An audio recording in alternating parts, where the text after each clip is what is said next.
Assalamualaikum warahmatullahi wabarakatuh. Selamat pagi anak-anak. Hari ini Ibu akan menjelaskan tugas kita untuk hari Kamis ya. Silahkan buka buku tema 8 halaman 161 dan 162. Nah anak-anak, seperti yang telah Ibu jelaskan pada hari Kamis lalu, bahwa di dalam sebuah cerita itu terdapat yang namanya tokoh. Apa itu tokoh? Tokoh itu adalah orang yang memerankan cerita tersebut. Jadi dalam sebuah tokoh, misalnya Upin Ipin, cerita Upin Ipin, tokohnya siapa aja? Ada Upin Ipin, kemudian Kak Ros, Opa, dan lain sebagainya. Nah, dalam sebuah cerita itu terdapat macam-macam tokoh. Nah, jadi nggak cuma satu.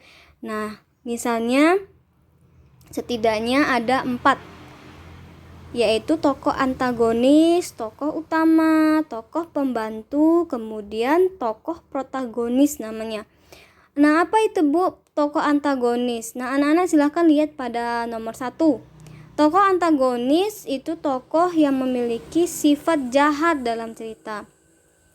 Nah, jadi orang atau peran yang memiliki sifat yang angkuh, sombong, yang jahat, itu anak-anak namanya tokoh antagonis.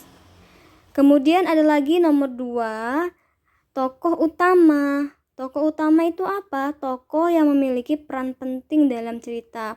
Biasanya dia selalu tampil dan mendominasi cerita. Jadi kalau misalnya cerita Upin Ipin, ceritanya pasti tentang Upin Ipin. Jadi tokoh utamanya itu adalah Upin dan Ipin gitu.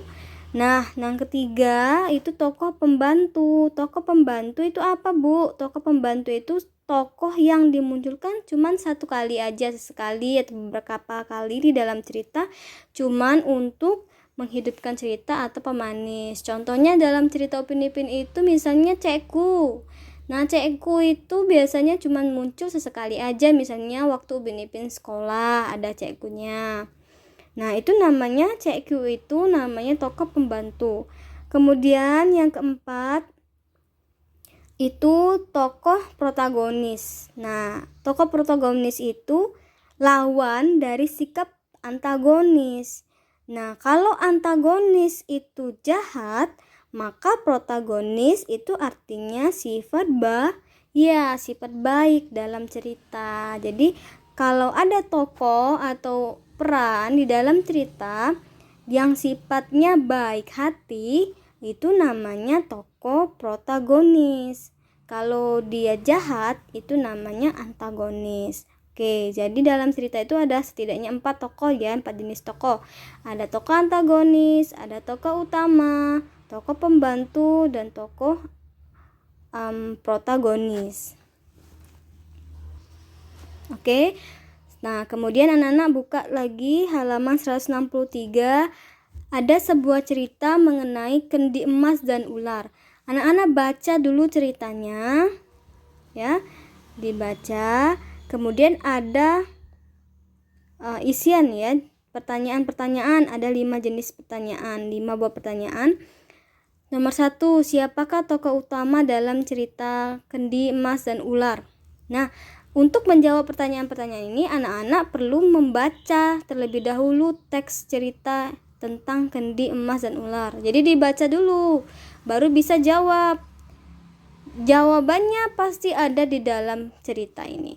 Nah, jadi anak-anak silahkan dicatat halaman 163, ceritanya ditulis sampai halaman 165, dari judulnya sampai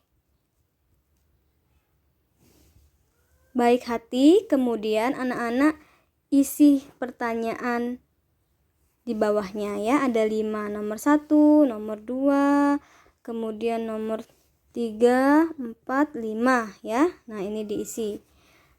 Isiannya itu pasti ada di dalam teksnya.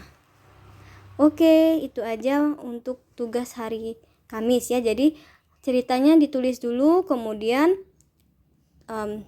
pertanyaannya dan jawabannya ya. Oke. Assalamualaikum warahmatullahi wabarakatuh.